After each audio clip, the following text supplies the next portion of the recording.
త్రిముఖ దుర్గాదేవి జ్యోతిషాలయం. ప్రేమించిన వారు దూరం అవ్వడం, భార్యాభర్తల మధ్య గొడవలు, విడాకులు, కోర్టు సమస్యలు, స్త్రీ పురుష వశీకరణం, ధనం మరియు బిజినెస్ సమస్యలు, వివాహం ముడిపడకపోవడం, చెడు ప్రయోగ నివారణ మొదలగు ఏ విధమైన సమస్యలు ఉన్నా గురువు గారిని సంప్రదించండి. Phone number 9618200722. ఈ రోజున ఈ రాశి జాతకులు దుఃఖాన్ని దాచుకుని ఈ వార్తను వినబోతున్నారు.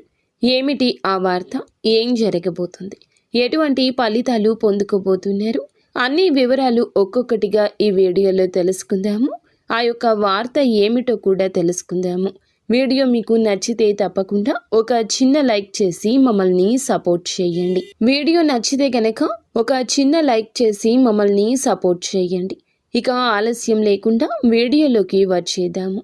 ఈ రాశి జాతకులు బంధాల కోసం మాత్రమే ఒక అడుగు వెనక్కి వేసి నిలబెట్టుకుంటారు. ముఖ్యంగా ఈ యొక్క రాశి జాతకుల విషయానికి వస్తే గనక ఊహించని విధంగా ఒక దుఃఖభరిత వార్త వింటారు. మీ యొక్క సన్నిహితులకు సంబంధించింది కావచ్చు, బంధువులకు సంబంధించింది కావచ్చు. వినకూడని ఒక వార్త 100% కూడా వింటారు. ఆశ్చర్యంతో పాటుగా ఒకంత బాధ, కలవరపాటు వస్తుంది. వారికి ఏదైనా సమస్య రావడం, ప్రమాదం జరగడం, ఏదైనా మోసంలో వారు చిక్కుకోవడం, ఆ మోసానికి తగ్గ వార్త విన్న వెంటనే వారి వద్దకు మీరు వెళ్తారు. మీ సాయం అందించే యత్నం చేస్తారు. వారితో పాటు వారి బాధ పంచుకునే యత్నం చేస్తారు. వారి కోసం భగవంతుణ్ణి మీరు మనస్ఫూర్తిగా ప్రార్థించండి.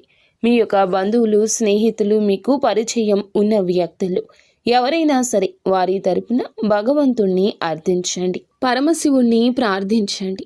వీలైతే ఆలయానికి వెళ్ళి దర్శించండి. ఈ పరిస్థితుల్లో పరమశివుడే మీకు న్యాయం చేస్తాడు. వారి యొక్క జీవితంలోకి సమస్య దరిదాపుల్లోకి రాకుండా కాపాడుతాడు.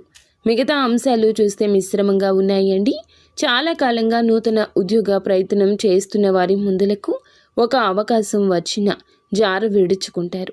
కావున అనుభవజ్ఞుల సలహాతో ముందుకెళ్ళండి. ఆ అవకాశాన్ని చేజేతులారా జార విడుచుకుంటే భవిష్యత్తులో ఎంత ప్రయత్నించినా తిరిగి తెచ్చుకోలేరు, బాధపడతారు. అలాగే నూతనంగా ఉద్యోగంలో జాయిన్ అయిన వారికి కాస్త పని ఒత్తిడి ఉండొచ్చు. డిప్రెషన్లోకి వెళ్తారు. మానసిక ఒత్తిడి పెరగొచ్చు. నీరసం, అలసట, కలవరపాటు పెట్టొచ్చు. కాబట్టి మీరు చాలా వరకు ప్రేమిస్తున్న వారితో సమయం గడిపే ప్రయత్నం చేయండి. చాలా కాలంగా ఒకే ఉద్యోగంలో కొనసాగుతున్న వారికి ప్రమోషన్ కోసం అర్హత ఉండి కూడా రాకుండా వేచి చూసే గడియలు ఉన్నా ఈ రోజున మాత్రం ఒక గుడ్ న్యూస్ని రిసీవ్ చేసుకుంటారు. ఈ రాశి వ్యక్తులు ఎవరైతే రాజకీయ రంగంలో ఉన్నారో వారికి మాత్రం ఒక శుభవార్త అంది వస్తుంది. బంగారు భవిష్యత్తుకు బాట పడుతుంది. ఒకే పని సంఘంలో ఉంటున్న సహోద్యోగుల విషయంలో ఈ రోజున మబ్బులు విడిపోయే ఒక వార్త కూడా వింటారు. అలాగే ఈ రోజున మీ గౌరవాన్ని పెంచే ఒక పని కూడా చేస్తారు. వ్యాపారస్తులకు సానుకూలంగా ఉంటుంది. కొన్ని మార్పులు, చేర్పులు చేయాలని నిర్ణయం తీసుకుంటారు. కుటుంబ సభ్యులు, ముఖ్యంగా ఆడవారి యొక్క సలహాలు ఈ రోజున మీకు ఎంతో శ్రేష్టదాయకంగా, ఉపయుక్తంగా మారబోతున్నాయి. నిత్యము శివారాధన తప్పనిసరిగా చేసుకోండి.